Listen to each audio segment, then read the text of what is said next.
महाराज की जय। मंगल मूर्ति सतगुरु मिलवै सर्वाधार। मंगलमय मंगल करन बिनवो बारंबार। धन्य धन्य सतगुरु सुखद महिमा कही न जाय। जो कछु कहूँ तुम्हारे कृपा मोते कछु ना बसाय। समवेत समादरणीय सज्जन वृंद, भक्तिमती माताओं एवं बहनों, आज रविवार है। हमारे संतमत सत्संग का साप्ताहिक सत्संग। हम सभी बड़े भाग्यवान हैं जो सप्ताह में एक दिन जत्र तत्र से एकत्र होकर हम लोग सत्संग में भाग लेते हैं और उस परम प्रभु परमात्मा को याद करते हैं जिससे अपना कल्याण होता है। अभी हम लोगों ने रामचरितमानस से पाठ सुना सत्संग की महिमा के विषय में। उसमें आया है कि बिनु सत्संग विवेक न होई, राम कृपा बिनु सुलभ न सोई। बिना सत्संग से ज्ञान नहीं उपजेगा, ज्ञान नहीं होगा जो है। अब और परमात्मा की कृपा के बिना ये सब होगा ही नहीं। सत्संग में हम लोग पहुँचेंगे ही नहीं। उस परमात्मा को याद करने का ज्ञान हमको होगा ही नहीं। इसलिए तुलसीदास जी महाराज ने कहा, बिनु सत्संग विवेक न होई। विवेक का माने होता है ज्ञान। ज्ञान दो तरह का होता है। एक संसारिक ज्ञान, जिस संसार में हम लोग रहते हैं इसका ज्ञान, और एक होता है परमार्थिक ज्ञान। परमार्थिक अर्थात आध्यात्मिक ज्ञान, परमात्मा को जानने का ज्ञान। उसको यूँ कहिए कि परमात्मा की खोज। इसके लिए सत्संग बहुत ज़रूरी है। संसार में जितने भी ऋषि संत महात्मा आए, सबों ने इसी तरह से बैठकर जो है सत्संग का लाभ लिया, सत्संग किया। साधु संत महात्मा सज्जनों के संग में बैठ कर के जो है सत्संग किया, सुना, सुन के गुना और अपने घर में वह किया, वह महान हो गया। तो जब तक हम लोग सुनेंगे नहीं, कहाँ सत्संग में आकर, तब तक हमको उस परमात्मा के विषय में ज्ञान नहीं होगा जो है। संसार के विषय में तो ज्ञान हम लोग घर में ही सीख लेते हैं, और संसारिक ज्ञान को हम लोग बचपन में स्कूल में जा कर के संसारिक गुरु से जो है, शिक्षा गुरु से हम लोग सीख लेते हैं, जिससे हमारा संसार जो है अच्छी तरह से जो है चल जाता है।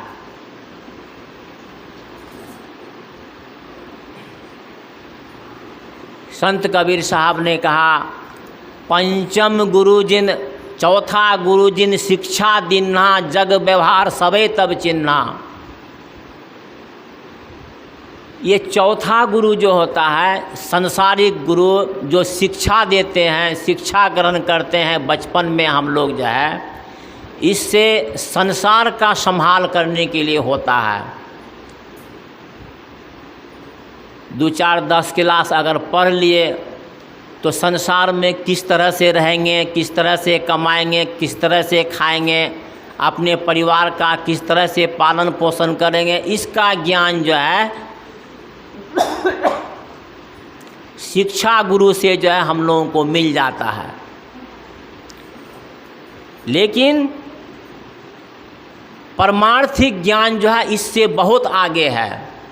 इसका ज्ञान जो है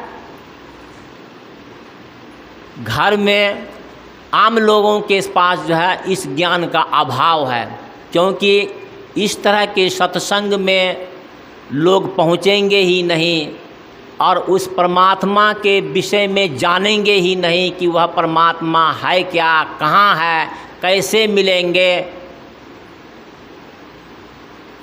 इसके विषय में जो है ज्ञान नहीं है। तो यह ज्ञान सत्संग से उपजता है। सत्संग ही इसका एक ज्ञान का आधार है। संत महापुरुषों ने कहा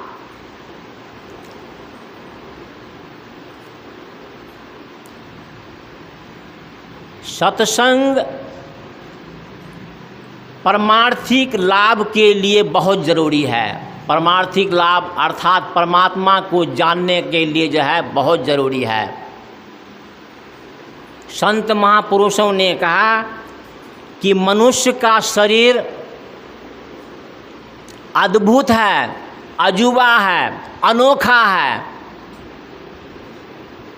यह तो है 3.5 हाथ का, लेकिन अजूबा, अनोखा और अद्भुत शरीर है। और इसी शरीर में संसार और परमार्थ सब इस शरीर के अंदर में है।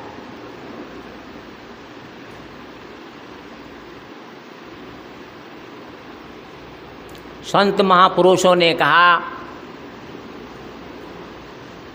संत कबीर साहब एक जगह कहते हैं, ऊंचा तरवर गगन फल बिरला पंछी खाए, उस फल को तो वह चखे जो जीवत ही मरी जाए। जा मरने से जग डरे मेरा मन आनंद, कब मरी हों कब पाई हों पूरन परमानंद। ये आध्यात्मिक ज्ञान है। कहा कि यह शरीर जो है 3.5 हाथ का है देखने में जो है, लेकिन इस शरीर के अंदर में पूरा संसार समाया हुआ है। इस शरीर के अंदर में पूरा ब्रह्मांड समाया हुआ है। यहाँ तक तो उपनिषदकार कह दिया, देहस्थ सर्व विद्याश्च देहस्थ सर्व देवता देहस्थ सर्व तीर्थानि गुरुवाक्यन लभ्यते।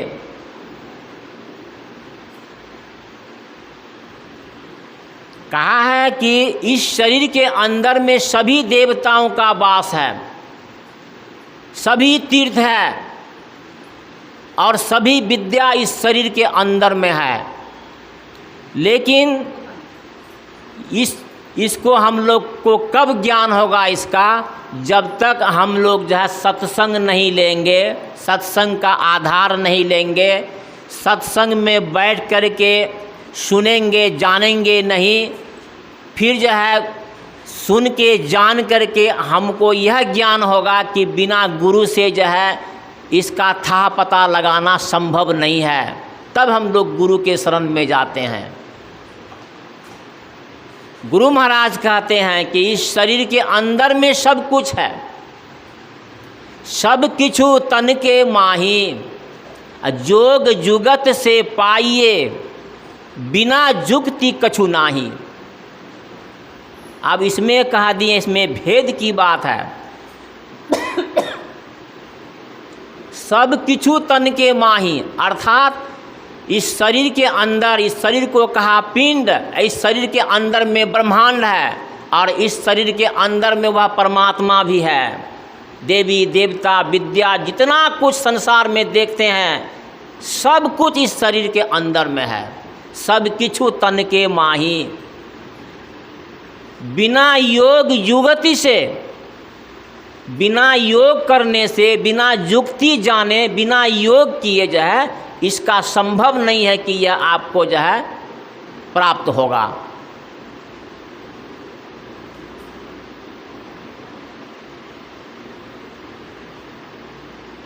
संतों ने इसके विषय में बहुत खोज की। संतों ने कहा यह शरीर जो है 3.5 हाथ का, इसको 2 भाग में संतों ने बांट दिया। आँख से नीचे पिंड कहा, पिंड का माने होता है संसार। अभी हम लोग जो है मिट्टी पर बैठे हुए हैं, पृथ्वी पर बैठे हुए हैं, यह पिंड है। और पृथ्वी से ऊपर जो हम लोग खाली जगह देखते हैं इसको ब्रह्मांड कहा। यह पिंड और ब्रह्मांड इस शरीर के अंदर में है। पिंड भी है और ब्रह्मांड भी है। तो कहा, संतों ने कहा आँख से नीचे यह पिंड है और आँख से ऊपर यह ब्रह्मांड है। लेकिन संत महापुरुषों ने इसका बहुत खोज किया। खोज करके उन्होंने निकाला कि पिंड और ब्रह्मांड के बीच का जो हिस्सा है यह अद्भुत है, अनोखा है और इसमें एक रास्ता लगा हुआ है, परमात्मा तक जाने का रास्ता जो है लगा हुआ है। संत महापुरुषों ने खोज किया कि पिंड और ब्रह्मांड के जोर में एक ऐसा स्थान है जो जो है परमात्मा तक जाने का जो है वह रास्ता लगा हुआ है। उसी रास्ते को संत महापुरुषों ने कहा आज्ञा चक्र। उस रास्ते को आज्ञा चक्र कहा। आज्ञा का माने होता है हुक्म। हुक्म देते हैं किसका? परमात्मा। क्या हुक्म देते हैं? क्या कहते हैं कि मेरे पास आओ, मेरे पास आओ। वह रास्ता है लेकिन हम मानव को उस रास्ते के विषय में ज्ञान नहीं है। तो संत महापुरुषों ने इसका खोज किया और खोज करके इसको जो है कहा कि यही एक रास्ता है परमात्मा तक जाने का जो है। बाहर में जितना भी कुछ देखते हैं यह तो सिर्फ भ्रम है। मंदिर जाना, मंदिर मस्जिद गुरुद्वारा जाना, तीर्थ स्थान जाना, घूमना फिरना, नहाना, गाछ वृक्ष में परमात्मा को देखना, पत्थर में देखना, मूर्ति में देखना, ये क्या है? ये बाहरी जो है भ्रम है। इस बाहर के भ्रम में यदि हम लोग रह जाएंगे तब तो जो है यह मानव जीवन हमारा जो है सार्थक नहीं होगा, निरर्थक हो जाएगा जन्म लेना जो है। इसलिए संत महापुरुषों ने कहा कि इस शरीर के विषय में जानिए। तुम्हारा शरीर साधारण नहीं है। गुरु महाराज ने इसका खोज किया और उन्होंने कहा गंग जमुन सरस्वती संगम पर संध्या करो नित भाई, दृष्टि युगल कर अंगुल 12 पर, धीर थीर धरु ठहराई। गुरु महाराज ने खोज करके कहा गंग जमुन सरस्वती संगम पर। अब संगम आ गया यहाँ। संगम कहते हैं मिलन स्थल को। किसका? गंगा जमुना और सरस्वती। ये तो प्रयागराज में है। गंगा नदी है, जमुना नदी है, सरस्वती नदी प्रयागराज में है। लेकिन हमारे गुरु महाराज ने इसका बहुत खोज किया। कहा कि वह गंगा नहाने के लिए कब जाओगे? उसके लिए 10,000 रुपया कमा करके साल भर में पॉकेट में रखो, उसके बाद जाओ जो है उस गंगा स्नान करने के लिए, त्रिवेणी में नहाने के लिए जो है। यह सबसे संभव नहीं है। संत महापुरुषों ने खोज किया इसका जो है। उन्होंने कहा दाहिने आँख को कहा गंगा, बाएं आँख को कहा जमुना, और दोनों आँख और नाक जो ऊपर से नीचे गया है, ये दोनों आँख और ऊपर से नाक जो ऊपर से नीचे गया है, इसके बीच में का जो भाग होता है यही है संगम स्थल, यही है। इसी संगम स्थल में कहते हैं संध्या करो नित भाई। संध्या किसे कहते हैं? संध्या कहते हैं संधि। संधि माने होता है जोर, संधि माने जोर होता है। दोनों आँख और ऊपर से नाक गया है, इसी के बीच के स्थान को संधि कहा। तो इसी के बीच के स्थान को संधि कहा, तो उसी का नाम कहा कि ये संध्या है। संध्या करो। कैसे करेंगे संध्या?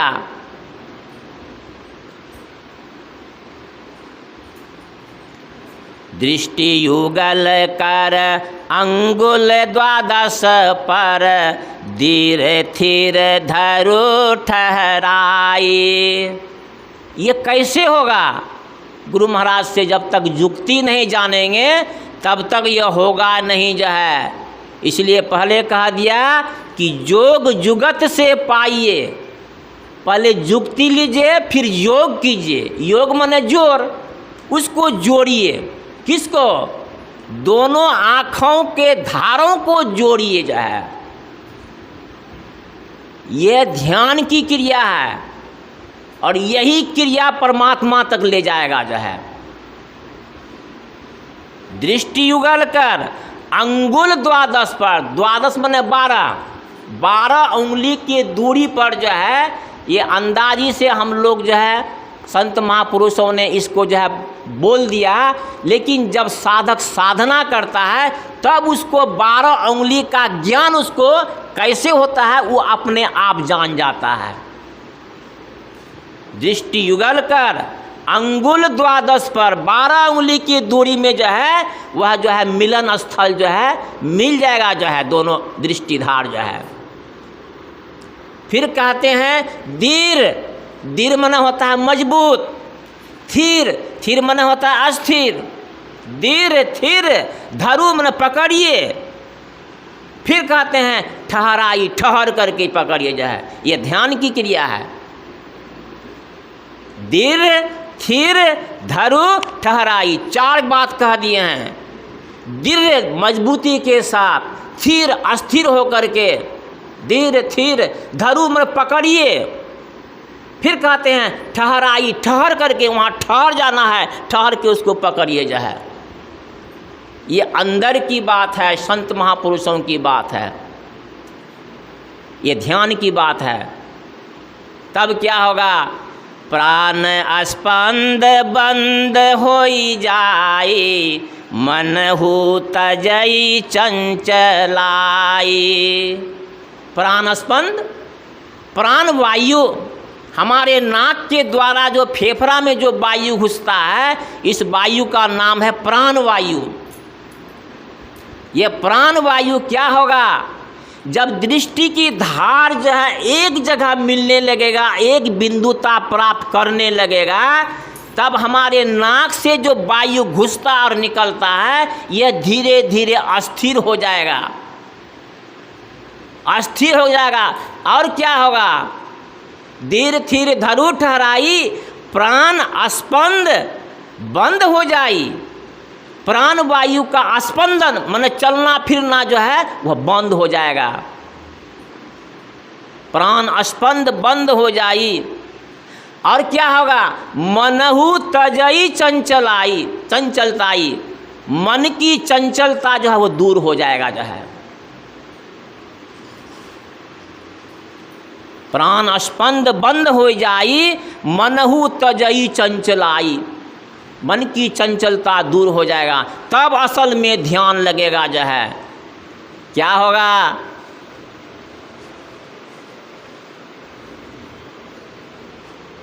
संत महापुरुषों ने कहा, हमारे गुरु महाराज ने जो है इसका जो है पदावली के अंत में जो है अंतिम उसका जो मनाई है आरती है, उसमें कहते हैं गुरु महाराज जो है, आरती तन मंदिर में कीजे, दृष्टि युगल कर सन्मुख दीजे, चमके बिंदु सूक्ष्म अति उज्ज्वल, ब्रह्म ज्योति अनुपम लख लीजे। ये क्या है? ये ध्यान की बात है, अंदर की बात है जो है। उससे पहले हम लोग जानेंगे क्या? आरती। अभी हम लोग आरती का जो है इधर पद गाए जो है हम लोग जो है आरती। आरती का माने क्या होता है? आरती का माने होता है उपासना। उपासना उपासना का माने क्या होता है? उपासना का माने होता है उप मन नजदीक, आसना माने आसन लगा के बैठना, आसन लगा के बैठना नजदीक में किसका? परमात्मा का जो है। ये कब होगा? जब हम आसन लगाएंगे तब होगा। हमारा आसन अगर स्थिर नहीं रहा, हमारा कुछ नहीं होगा। यह 3.5 हाथ का शरीर है, ये जो है अस्थिर नहीं होगा जो है। इसलिए ध्यान भक्ति योग साधना के लिए आसन बहुत जरूरी है। इसी को संत महापुरुषों ने कहा अष्टांग योग। उस परमात्मा को अगर जानना चाहते हैं, पाना चाहते हैं, खोजना चाहते हैं और उस परमात्मा तक जाना चाहते हैं, संसार के दुखों से निपटारा करके चले जाना चाहते हैं, तो उस परमात्मा का खोज करने के लिए आपको जो है संत सदगुरु के शरण में जाना होगा। वे युक्ति बताएंगे जो है, युक्ति बताएंगे ध्यान, बैठ के ध्यान करने के लिए जो है। ये संत महापुरुषों की वाणी है। और हम लोग जो है अष्टांग योग के विषय में जानते नहीं हैं। ये संत मत की साधना अष्टांग योग की साधना है। इसी अष्टांग योग की साधना से जो है उस परमात्मा की प्राप्ति होगी निश्चित। हमारे गुरु महाराज ने डंके पे इस पर कहा दिया कि तुम बैठो, होगा होगा होगा ही जो है। भले तुम्हारा देर लग जाए, तुम आसन लगा के बैठो जो है। अष्टांग योग में 8 होता है, 8 योग का जो अंश होता है 8। यम, नियम, आसन, प्राणायाम, प्रत्याहार, धारणा, ध्यान और समाधि, ये 8 अंग है। और साधक जब साधना करने के लिए जब बैठने चाहता है या गुरु के शरण में पहुंच करके जो है वो जान करके करना चाहता है, तो अष्टांग योग की साधना के पहले जो है ये जो है 2 क्रिया है, इसको तो करना पड़ेगा पहले जो है। यम, यम होता है 5, नियम भी होता है 5। यम में होता है 5, सत्य, अहिंसा, अस्तेय, ब्रह्मचर्य और अपरिग्रह, ये 5 होता है यम। और 5 होता है नियम। नियम में होता है शौच, संतोष, तप, स्वाध्याय और ईश्वर प्रणिधान, ये 5 होता है नियम। इसको जो है साधक को अपनाना पड़ेगा जो है। जब तक साधक नहीं अपनाएगा तब तक उसका मन की वृत्ति, उनका मनोविकार जो है वह निकलेगा नहीं जो है।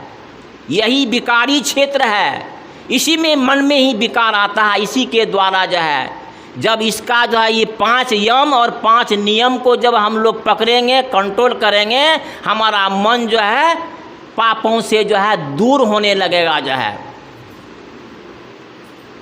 कहते हैं यम नियम। यम नियम 2 करने के बाद आता है तीसरा जो है आसन, आसन लगा के बैठिए। गुरु महाराज के शरण में जो जो दीक्षा लिए हैं, सबसे पहले गुरु महाराज के बगल में जाते हैं तो वे दीक्षा देने के टाइम में जब बताते हैं, पहले आसन लगा के बैठिए। सबसे पहले आसन लगाने की क्रिया जो है गुरु महाराज बताते हैं।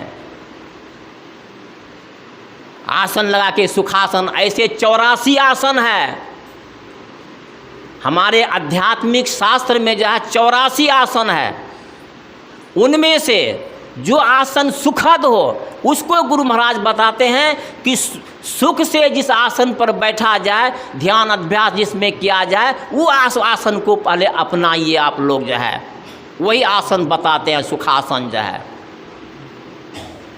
तो यम नियम आसन, आसन बहुत जरूरी है ध्यान साधना में जो है। हम एक बार सिलीगुड़ी गए थे जो है, वहाँ शिविर लगा था जो है बाबा रामदेव का जो है। वे जो है बताते थे कि आसन जो है कैसे करेंगे, कैसे आसन लगाएंगे जो है। तो कहते हैं कि ध्यान साधना करने के लिए आसन में कैसे बैठेंगे जो है। तो कहता है कि बायां पैर का बायां घुटना वो जमीन में सट जाए, दायां पैर का दायां घुटना जमीन में सट जाए। तो ये जमीन में दोनों सट गया तो इस शरीर का जो है, ये शरीर गाछ है, वृक्ष है। और गाछ और वृक्ष जो होता है उसका जड़ चारों तरफ फैला हुआ रहता है। और जिस गाछ का जो है जड़ चारों तरफ फैला रहेगा, उस वह गाछ जल्दी हिलेगा डुलेगा नहीं जाए, गिरेगा भी नहीं जो है, नहीं गिरेगा वह गाछ जो है जिसका जड़ चारों तरफ से फैला हुआ रहेगा। तो आसन जो है साधना का जो है जड़ है, ये साधना का जड़ है आसन जो है। जब तक नहीं बैठेंगे आसन लगा करके साधना नहीं होगा। शरीर हिलेगा डुलेगा कंपेगा, उधर उधर करेगा, झुक जाएगा, नीचे गिर जाएगा, नींद आ जाएगी, आलस आ जाएगी, ये सब होने लगेगा जो है साधना काल में जो है। इसलिए आसन जरूरी है, यम नियम आसन। आसन के बाद होता है धारणा, नहीं प्रत्याहार। प्रत्याहार का माने होता है प्रतिहार, माने प्रत्येक बार हार जाना। जब साधक जप करने लगता है तो मन भाग जाता है। अब उसको जो है राम राम करना चाहिए, राम राम जो है मुंह से बोल रहा है, कर रहा है, मन लेकिन संसार के किसी काम में जाकर घुस गया है, व्यस्त हो गया है। वहाँ वो गप कर रहा है, वहाँ वो लड़ाई लड़ रहा है, झगड़ रहा है, जो है वह ख्याल आ रहा है। तो ये हो गया जो है उसका जो है प्रत्याहार। जब मन ऐसे भाग जाए तो गुरु महाराज कहते हैं उस मन को पकड़ करके ख्याल रखिए कि पकड़ करके जो है जो काम करने के लिए हम बैठे हैं उसमें लग जाए। ये हुआ प्रत्याहार, माने प्रत्येक बार जब मन हार जाता है उसको उस हारे हुए मन को जगह पर लगाना, ये प्रत्याहार होता है। फिर कहते हैं धारणा। धारणा क्या हुआ? धारणा का मन होता है धारण कर लेना, पकड़ लेना। अब हम लोग गुरु मूर्ति का जो है ध्यान करते हैं, भाग गया जो है, आया सामने में रूप आया, फट से फिर भाग गया जो है। तो ये क्या हुआ? ये जो है इसको ये हो गया प्रत्याहार। प्रत्येक बार भाग जाता है रूप जो है, इसको पकड़ के लाते हैं तो प्रत्येक बार धर के ले आना, ये हो गया आपको जो है प्रत्याहार। यही प्रत्याहार करते करते जब रूप आ जाएगा सामने में, उसको जब पकड़ लेंगे तब ये हो जाता है धारणा। धारणा का मतलब धर लेना, रूप को धर लेना जो है, नाम को धर लेना जो है, ये हो गया धारणा जो है। आज जब रूप धारण कर लिए, अपने इष्ट के रूप का जो हम पकड़ लिए जो है, सामने में बहुत देर तक रह जाता है, तो इसको कहते हैं ध्यान। असल में ध्यान यही है, ये हुआ ध्यान। उसके बाद जब ध्यान लग गया तब समाधि हो जाता है। जब समाधि हो जाता है तो परमात्मा का जो है प्राप्ति हो जाता है। जिसको खोज रहे थे वह मिल गया हमरा। खोज करो अंतर उजियारी, दृष्टिवान कोई देखा है। कोई दृष्टिवान देखने वाला ही जो है वह देखा है उस परमात्मा को जो है। ये तो जो हमारे संत मत सत्संग की साधना है, इसी साधना को करने के लिए यह जो है सत्संग है। इस सत्संग में पहुंचने पर गुरु मिल जाएंगे। कैसे गुरु जो है? योग्य गुरु जो है, संत सद्गुरु जो है मिल जाएंगे जो है। और जब संत सद्गुरु मिल जाएंगे तब युक्ति मिल जाएंगे। जब युक्ति मिल जाएंगे तब हम करेंगे, क्या करेंगे? तब भक्ति करेंगे। भक्ति करेंगे तब उस परमात्मा की प्राप्ति हम लोगों को हो जाएगा जो है। यही है संत मत सत्संग की जो है उपादेयता जो है। यही ज्ञान जो है सत्संग से उपजता है। इसलिए परमात्मा को जानने के लिए सत्संग बहुत ज़रूरी है। जब तक सत्संग नहीं करेंगे तब तक उस परमात्मा का ज्ञान हम लोगों को नहीं होगा और ना सांसारिक दुख भागेगा। संसार का दुख भाग जाएगा यही सत्संग से जो है। इन्हीं शब्दों के साथ वाणी में विराम। बोलिए श्री सद्गुरु महाराज की जय।